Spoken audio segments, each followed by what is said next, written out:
Hello everyone, so I'm back with another doll video. This is kind of a doll update, and this time I'm going to be showing you the results of my, so far, the results of my Beach Glam Barbie restoration. So the doll that was in my last video, I was going over why I don't like Saran hair, or why I don't care for Saran hair as much as other hair types, why I prefer other hair types over Saran.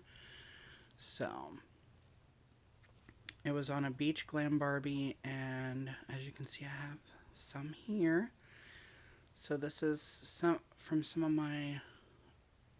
more of my Beach Glam Barbie collection. So I have 3 here that were all found secondhand. So these ones are not ones that I got new. The bathing suits that these ones are wearing were 2 ones that I did get new back in the day. So this one I found first. So she was in the worst condition when I found her. She has a chewed hand, stuff like that, and her hair was a matted ball. But this is kind of regular wear for like a regular thrift store doll, but you can see that on her hair she does have some breakage happening along her hairline, especially like right there where the part line starts. Like all these little hairs have broken. So yeah. But in the last video I wasn't trying to discourage people from buying dolls with Saran hair or anything like that. I'm just like, be warned about, how you take care of Saran hair, because it can be very delicate over time. So, and these are 2 other ones. They're in much better condition than the other one. I'm assuming they weren't played with as much. So I got her from the flea market in 2011. I got this one from the same seller, and she was very lightly played with, unlike this one. And then this one I got from the Goodwill in, I think, 2013 or 2014. I can't remember. But yeah, she was just a naked Beach Glam Barbie that I had found floating around at the Goodwill. So, and this was around the time when I was starting to appreciate Beach Glam Barbie more. I was more of a fan of her. I didn't think of her as disposable anymore. I actually really like this doll, like especially now that I've had time to grow and develop into a more mature collector, I guess you would say. I appreciate her a lot more now. So, and this one is the most mint condition out of all the ones that I have. So she was basically barely even played with. I'm guessing like whoever, if a child owned her, they took her bathing suit off and put it on another doll and played with this one for a little while, and then just threw her to the side, and she barely got played with. So, but you can see these 2, their faces have kind of yellowed a little bit. So her and that one that I found at the flea market in 2011 have, their faces have yellowed compared to the one in the middle, which her face is still has a lot of color still. So yeah, but anyhow, enough of my rambling. Bottom line with Saran hair, you have to take care of it. It's kind of, I guess you would say, high maintenance. So yeah, it needs a lot to, not really a lot, but you definitely don't want to be too rough with Saran hair. Definitely. But without further ado, this is where I have ended up with my restoration. So yes, I have removed all the hair in the last video, but I also wound up removing the bathing suit completely that I had painted on. I did wind up repairing her neck to the best of my ability. I got the neck joint out, and there was a huge glob of like hot glue, because I tried to hot glue the neck joint in to her neck at some point. This time I sanded the ring part that goes in the neck. I sanded it down with a nail file so that it would grab onto the super glue better. I put super glue all around here. This hole, I might patch that with some like gel glue or something in the future. But you can see it's in there and it's not going anywhere. The only thing I've left to do as far as neck articulation is I still have to shrink her neck hole with some boiling water. So if you didn't know, if your doll's head is, if you find a Barbie with a fat head, as they call it, fat head syndrome, if you will, is whenever a Barbie's neck breaks like this. It could be the neck chipping like that, or the neck joint could just be completely broken.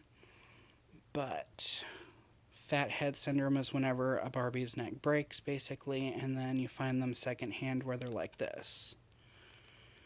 So, since most people don't know how to repair the neck, they just squish the head down onto the neck to keep the head from falling off, and then you're left with something like that, which is very unflattering, and it stretches the neck hole out. But for those of you who don't know, you can fix that issue by just plopping her head, like dunking it in boiling water, and that hole should shrink up, as well as all of these hair plugs, like all these hair plug holes in her head. Those will all shrink up as well. And one thing I have noticed is boiling water will also help secure the factory paint to the face better. I learned this trick with Dollar Tree. Dolls, like the mermaid dolls. So way back in 2014, I think it was, or 2013, maybe 2014, I went to go wash a Dollar Tree mermaid doll, and like parts of her eyelashes started rubbing off whenever I was washing her face and whatnot. Because those Dollar Tree dolls, like dollar store dolls in general, the factories, you don't know like how clean or tidy the factories have been kept, so you don't know who's been handling the dolls. You don't know where they've been exactly. So I always wash them, just, because I kind of a germaphobe a little bit. Kind of, but not really. I don't know. But like, I always find that if I wash the dolls, it makes them seem a lot more fresh and like they're actually mine. So that's why I always wash dolls when they're new, so they kind of feel like mine, like I was the first one that touched them or whatever. I don't know, it's something weird about me. But when I went to wash her, the Dollar Tree mermaid, some of her eyelashes came off. And I was like, oh well. And then I went to boil wash her hair. And then I went back to scrub her face, and I realized the eyelashes, the face paint was staying. It wasn't coming off. And I even took my nail and like rubbed across her eye and stuff, and the paint stayed.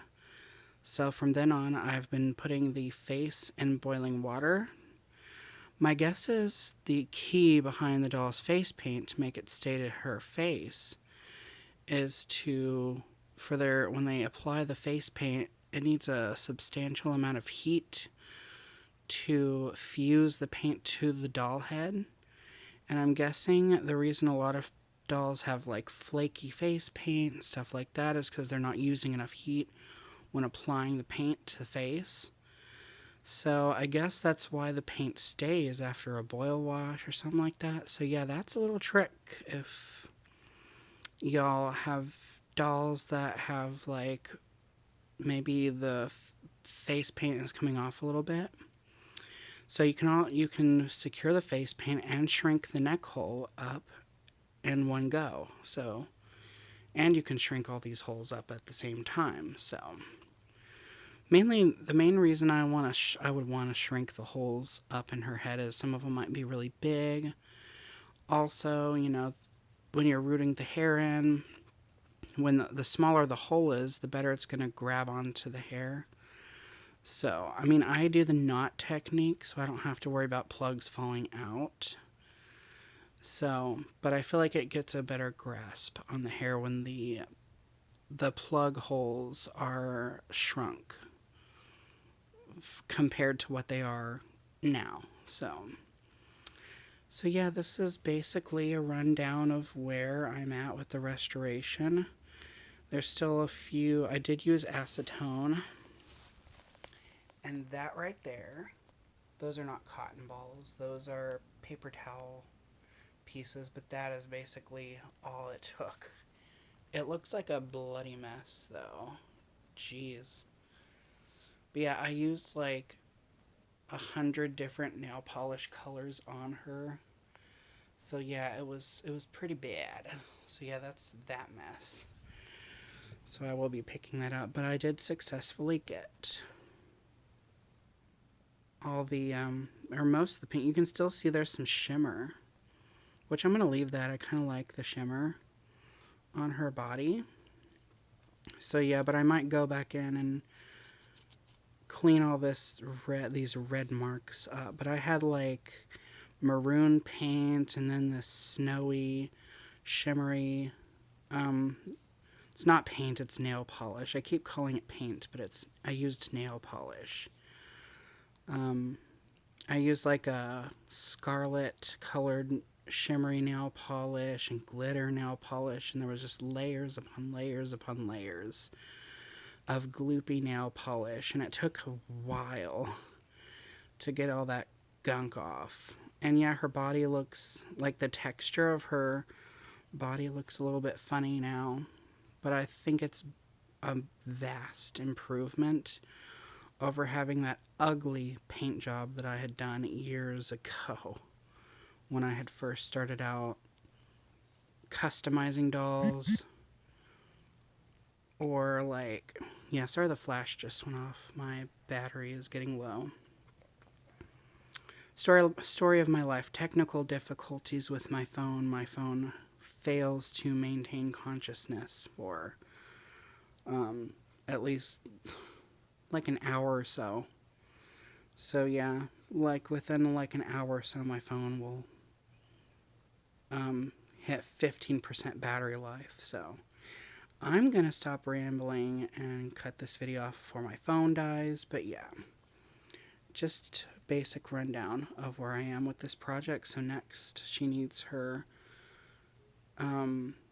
neck hole shrunk down so that she can stay on her body better, and then she needs to be rerooted. And of course, I'll have to find an outfit and maybe some earrings. I don't know. We'll see where we end up. So anyhow, thank you guys for watching. More videos to come, and remember to stay true to you.